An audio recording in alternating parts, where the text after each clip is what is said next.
Folks at Quincy Asian Resources recently received some grants to promote green energy and environmental programs. So we are here to talk about those today with Rocky Chan from Quincy Asian Resources and Anna Vanderspeck from the Green Energy Consumers Alliance. So welcome to both of you. Thanks for joining us. Appreciate it. Thank you for inviting. Very pleasure. Rocky, when I first found out that Corey received grants, I said, okay, who did the grants come from? How much were they for? And what are they for?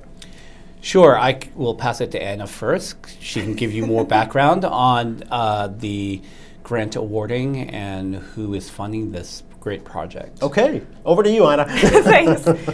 So we received a grant through the Massachusetts Clean Energy Center's Act for All program. So MassCEC is a quasi-state agency, and the funding comes through them and also the Department of Energy Resources.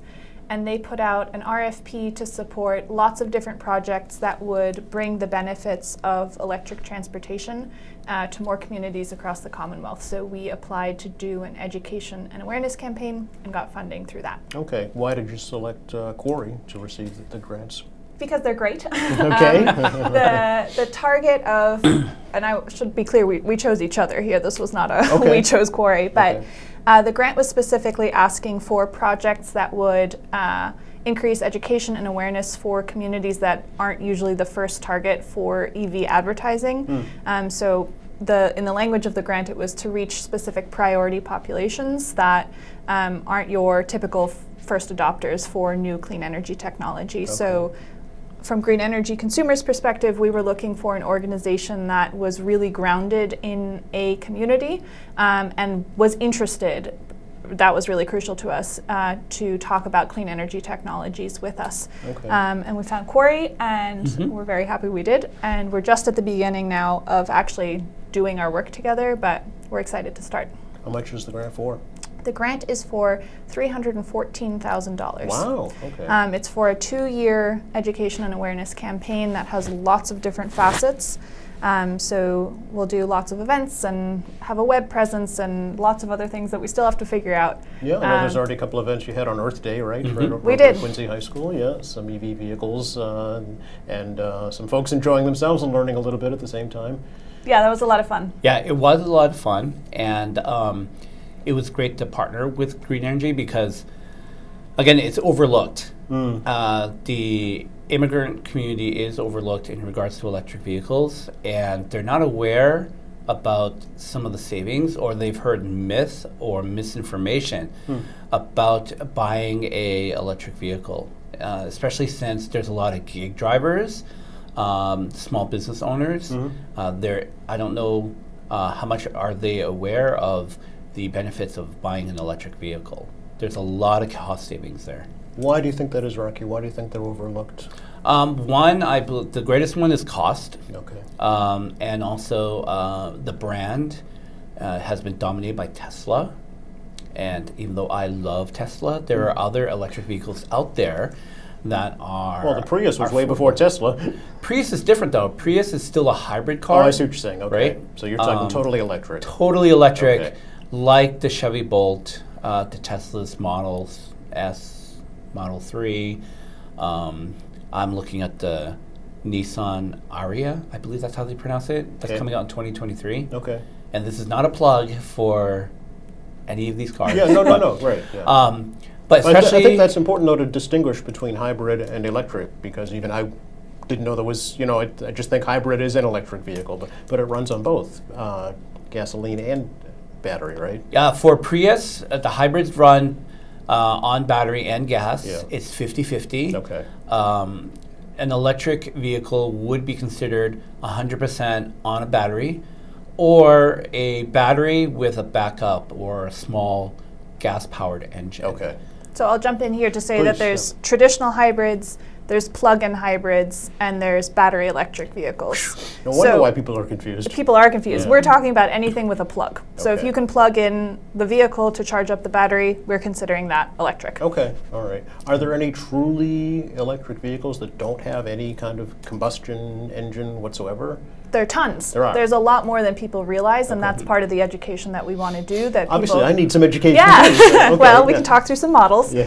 But a lot of people think pure electric Tesla, and that's where the conversation ends. Yeah. But there are tons of more models that are available now and Okay. also coming out, like the Nissan Ariya, that get well over 200 and now even 300 miles per charge that Okay. people just don't know about. Yeah. So we want to make sure that those are visible and more accessible. Because to Rocky's point, the Teslas are extremely expensive. I mean, I think they start at $50,000 just for a base model, so that's out of reach for a lot of people. And it is out of reach because with the federal tax rebate, I believe, if you buy a car that's over $51,000, you don't qualify. Oh, okay. It's another place where this gets complicated. Yeah. It's the state rebate that if the final sales price is over $50,000, you don't qualify, and that's so that the limited public dollars go to people who are buying vehicles where the state rebate might actually make a difference. If I you're see. buying a luxury vehicle, you don't need the state's help. The federal tax credit phases out once a manufacturer has sold a certain number of units, so it's not available for Tesla anymore, but it is available for Nissan and Toyota Okay. and the other makers. Which would be probably more available to the mass markets because of the lower cost, right? Yeah. Yeah. We should, Anna, have you explain a little bit of what the Green Energy Consumers Yeah. Alliance is. Happy to. Yeah. So we are a nonprofit organization. We were founded in the 80s in Boston when heating oil prices were really high, and neighbors got together and said, if we band together as a group, we can negotiate a lower price per gallon from local oil dealers. And so for a long time, we were known as the Boston Heating Oil Consumer Consortium or something along those Okay. lines. That's before my time. Okay. But we've basically taken that model of aggregating consumers to do something good on energy to renewable energy and solar and heat pumps and now electric cars. So our mission is to harness the power of energy consumers to speed the transition to a low carbon future, which is a lot of syllables, Yeah. but basically we run a series of programs and services that help people access clean energy technologies. And then we take what we learn by actually interacting with real people who are trying to get a car or a heat pump or whatever it is to inform the advocacy work that we do at the state level. Okay. So we've been running an electric vehicle program called Drive Green since 2016, which on the one hand just does a ton of consumer education because there is still so much confusion. So we have webinars and ride and drives and EV showcases and virtual coffee hours and lots of ways for people to just learn more about the cars. And then we also maintain a network of dealers across Massachusetts and Rhode Island who in normal times would offer fixed discounts on electric cars for people who come through our program. Right now the car market is so weird that you're lucky if you can get a card for MSRP, but we still have a way to actually connect with dealerships that have electric vehicles in stock, have people in the showroom who know how to talk about them. Right. So we can really just make that whole purchasing process easier. Okay. Are you seeing, I mean, we're even seeing large full-size pickup trucks, manufacturers now coming out with fully electric vehicles. Do you think this is the wave of the future? I think electric is definitely the wave of Really? the future. It's really easy to think about the car market as like, what do I see at my local car dealership? But it's a market that is so influenced by global movement. So Europe has set really stringent vehicle standards, and electric vehicles are taking off in China as well, and those are huge, huge markets that are influencing manufacturers.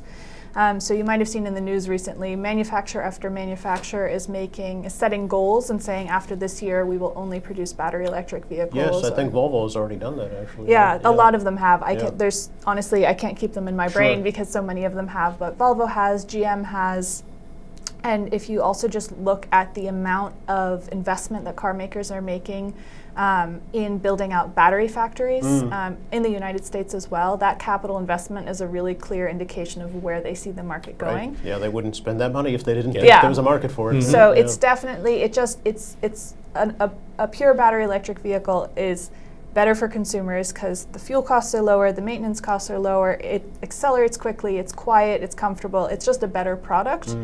And we just have to get as a society, accelerate that transition fast enough for what our climate change really demands. But it's one of those places where the transition is actually good for people. But now, devil's advocate here, you can argue that the electricity is produced by fossil fuels. You can, however. Yes, and I'm going to let you respond to that because I'm sure you hear it all the time. Of course. Yeah. Our electric grid is actually a lot cleaner than most people realize, and it is getting cleaner all the time. When you say our, you mean in this country? I mean in this country, Okay. but I also mean New England Oh, specifically. okay. So the first thing to know is that gas-powered cars are ridiculously inefficient. They waste about 80% of the energy in every gallon of gasoline. Wow. That's just going to friction and heat. And electric vehicles are closer to 60, 70, 80% efficient. So they're wasting much less of the energy that you put in. And then the energy that you put in, we can make cleaner. So right now, if you switch from a gas-powered car to a battery electric car and you plug it in the grid in New England, you're cutting your greenhouse gas emissions by about 75%. Wow. And that's according to data from the Union of Concerned Scientists.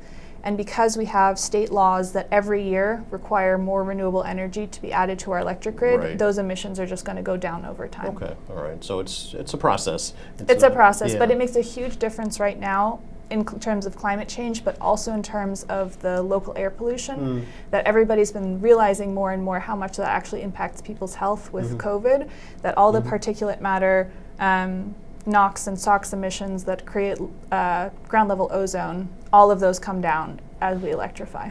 Now, another concern that I'm sure you've been, talked about is what if my electric vehicle runs out of charge and I'm out in the middle of nowhere, Yeah, right? I'm sure that's a concern. of course. I Yeah. feel like I'm just walking through one of our EV 101 Sure. webinars. It's great. Well, it's great for people watching, I think, to hear these explanations. I hope so. Yeah. So the way we like to answer this question is, first, the manufacturers know that this is your biggest fear. Yes. So they have really invested in really sophisticated battery management software. So when you're driving on the dashboard, it will always tell you how many miles of range you have left. And it'll take It's like into your fuel account. gauge, right? Yeah, Yeah. but it takes into account, for example, are you speeding on the highway and therefore being pretty inefficient? Did you just turn on the heat or the air conditioning? Are you driving uphill? It takes all of that into account to adjust at all times. So you're never going to suddenly realize that you only have 5 miles of range left. Okay. And the other point is that there's a lot more public charging than people realize. It doesn't look like a traditional gas station. Instead of having big signs on the side of the highway, you can pull up an app and you can find charging all over the state. And that charging network is only going to expand with all the federal investment, but also state investment and investment from our electric utilities. So there Okay. will be more and more charging all the time. Argument number 3. Ready? I can go to the gas station now, fill up in 5 minutes, and be on my way. Yes. Takes longer to charge up my electric car. It does, but the favorite way to answer this question comes from one of our EV ambassadors, somebody who has an actual electric car and who was asked this question once, and they were like, it takes me 2 seconds to charge my electric car. Because for them, their experience is come home at the end of the day, plug in the car, and go about their life, and the next morning unplug the car, and that's all they need to do.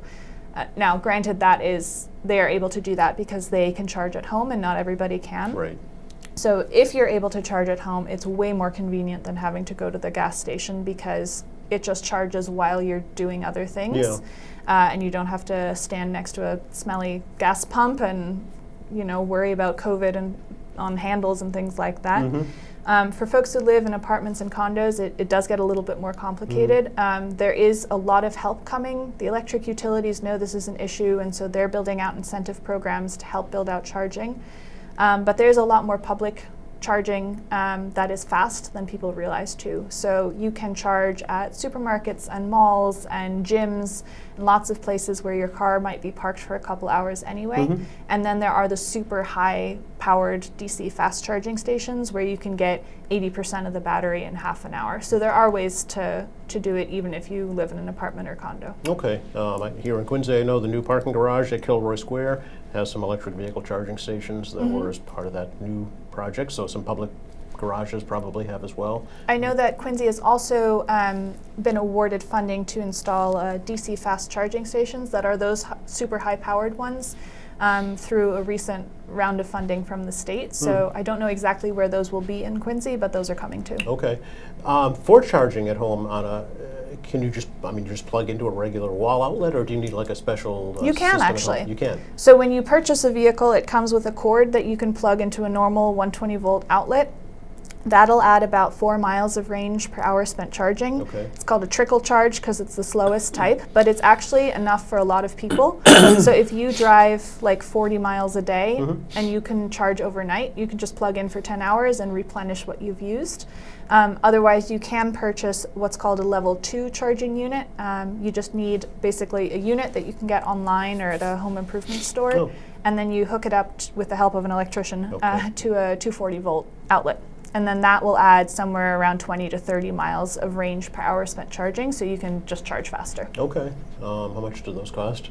Those cost depends on how many bells and whistles you Yeah. want, and it also depends on if you need to lay a new 240 volt line somewhere in your home. If you have an existing outlet, it'll cost a couple $100. If you have to lay a new line, it can cost more. We surveyed our members, and it was around $1,000 on average, but there is hopefully support coming. The electric utilities are waiting for the Department of Public Utilities to rule on whether they can help subsidize that cost for consumers. We really hope that they do. But there's other incentives. There was a federal tax credit for a while to bring that down. But the really key point to drive home is that it's cheaper to drive electricity on a total cost of ownership basis because fuel costs and maintenance are so much lower. Okay. So it is unfortunate that there's that additional upfront cost, but the state rebate in Massachusetts is $2,500, so that should more than cover that. Okay. With the current spike in energy prices, is this just going to kind of accelerate, do you think, the switch toward electric vehicles? Yes. I think so. Yeah. I think seeing the volatility of gas prices and the fact that we have so little control over them, these are global influences causing that spike. I think people are realizing that electricity is a much stabler fuel in terms of cost, and also just seeing how much lower it is right now compared to gas. I think we've gotten lots more people going, oh, wait a minute, electric cars, like, tell me about that. Okay. All right. I think so. Rocky, how does Corey plan to reach out to the immigrant community here in Quincy and on the South Shore? So our role would be to be the bridge to make the connections to the immigrant community, Yeah. especially to gig drivers and to families who do drive often and locally. So we've been doing outreach through our different programs that we offer at Quarry, as well as events and tabling opportunities around Quincy and the South Shore. Currently, because our official kickoff is in July, we are collecting data, getting feedback and thoughts from the immigrant community about what they know about the electric vehicles and what are some of the obstacles for them. Okay. But that is pretty much our primary role and in this partnership. What's the initial response that you're hearing from folks that you've talked to so far? Has been very positive. Some of the data that we have gotten back was they have thought it was outside their price range. Also, questions about the battery and how long does it last? How do they charge? So The basics, right? yeah, pretty much the basics. Pretty much what Anna has explained Yeah. so far. So what we're doing is we're going to be planning with Green Energy different events, different opportunities for the immigrant community to look, maybe even test drive Yeah. electric vehicles, to come to workshops where they can have their questions answered and to learn more so they can make good decisions on Yeah. their next car purchase. Do you have a goal for, like, say, the end of the 2-year grant? Do you have a goal for how many, I don't know, vehicles you'd like people to purchase, or how do you kind of judge success? So success would be how far the outreach has accomplished. Okay. In regards to purchasing a vehicle, because of the supply chain issue. Oh yeah. And also, there's a lot of people don't know there's a microchip issue from Southeast Asia, like Malaysia. Car manufacturers are running into a situation where they can't produce the vehicles Yeah. because of that It- chip shortage. That's why they're so expensive right now. Traditional Yes. vehicles, Yeah. yeah. This- Yep. So it's going to be about outreach and education. How many people do we get have in contact with? to bring awareness, and then how many people have expressed interest in purchasing a Yeah. vehicle. I'm assuming you'll be working in the schools. The best way to get the message to the family is through young people, right? Yep. Yeah. So we have different partnerships. So Green Energy and Quarry has partnerships with some local driving schools, local dealerships. So we're getting the word out mainly to the families. Okay. With the youth, it would be more like electric bikes, electric scooters. If they have applied for their driver's license, we would talk to them about electric vehicles and to persuade or present the information to their parents Right. to see if they're interested in getting an EV. Okay. So you really, it's all about education and answering these questions, and the more you can answer them, probably the better off the message will get across more clearly. If folks that are, talking about this every day, like myself, don't really fully understand it, I can imagine somebody just coming into it for the first time, is completely blindsided. Yeah, with the surveys that we've been collecting and talking to the immigrant community, it has been positive. They have a lot of questions, but they support the electric vehicle drive in the country. They just don't know, or they don't have enough information for them to see if it's a good fit for them to buy one. We're even seeing, the MBTA is investing now in electric buses. I'm assuming that maybe some school departments will start to look at electric school buses. I've heard reports about electric airplanes and cruise ships, 18-wheelers, so it's coming. It's coming. Yeah, it's just a matter of time. What is Quarry's relationship with Mass Save here in Massachusetts, Rocky? Mass Save, we were invited by other Quarry partners, like the City of Quincy, to apply for the Mass Save. Okay. That grant is separate from the Green Oh, it Energy. is. Okay. With Green Energy, and Mass Save is to again bring awareness and education to the hard to reach community, like the immigrant community, with the language barrier. A lot of people don't know that we put money into the Mass Save in our electric bill. Yes. There's a little line item there where you can pay up to $2 Right. on each month's electricity bill. And that money goes to the Mass Save program, where you can invite a Mass Save company to do a free energy audit to your home. They will come and look at your lights, your circuit breaker, your windows. They will come maybe with a heat gun? No. Thermostat. Infrared. Infrared. There we go. Thermal Infrared imaging gun yep. to see where the insulation is in your house, Yep. and then they'll print out a report with suggestions of how you can save energy, how you can save energy cost by, say, replacing your windows, having insulation blown in those walls. Also, they'll come with LED light bulbs and power strips, and they'll give them to you for free, Right. as well as other recommendations. I've personally used them, 3 times? Right, it's not just a one and done. Yeah, That's a good point, you are limited to how many times, but Yes. I've owned my house for about 20 years, and I've used them 3 times to come and to see where I can save. Because a lot of the houses in New England, especially in Quincy, they were built in early 1900s. Yes. My house is 1890. There you so, go. Yeah, I had no insulation in my exterior walls. Right. Single pane windows. Single pane windows, Yes. and the basement was not insulated. Right. So that's what the Mass Save does, and again, it's to bring awareness and help bring equity by destroying that language barrier. We will go out with the Mass Save representatives to provide language support. Yes. We'll do outreach and education. Yep. It's all about education. Yeah. Anything else we should touch on right now, do you think, about green energy or about electric vehicles or about Quarry's efforts to promote this? I just wanted to mention that we've talked a lot about electric vehicles, and that's absolutely a key part of this partnership, but also addressing climate change. Yeah. But as Rocky mentioned, talking about scooters and bikes, there's a lot of ways to clean up transportation in terms of emissions that we want to incorporate into this. And one particularly exciting thing is the MBTA building that bus barn in Quincy. Yes. So the first new bus barn to house electric buses will be in Quincy.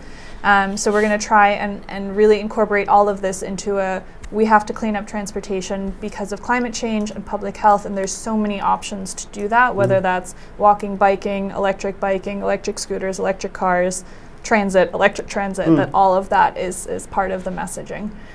So I think that's really exciting that just happens to be happening in Quincy, where we're going to be doing this work, but it's a really full picture, like, paradigm shift that we're trying to communicate. Well, isn't there legislation pending on Beacon Hill with regards to clean energy? Yes. Yes, yeah, and you're probably an advocacy group for that. Yes, I can talk about that if you'd like. Sure. Yeah, okay, so right now, the legislative session ends on July 31st. Right. And a couple months ago, the House passed a bill that was really focused on offshore wind and clean energy. Yep. And then a little bit after that, the Senate passed a much broader climate bill that talks about clean energy, but also transportation and heating. And all of this is the sort of big picture context is that last year the climate roadmap bill was passed, which updated our emissions reductions requirements. So Massachusetts is required to reduce economy-wide emissions 50% under 1990 levels by 2030.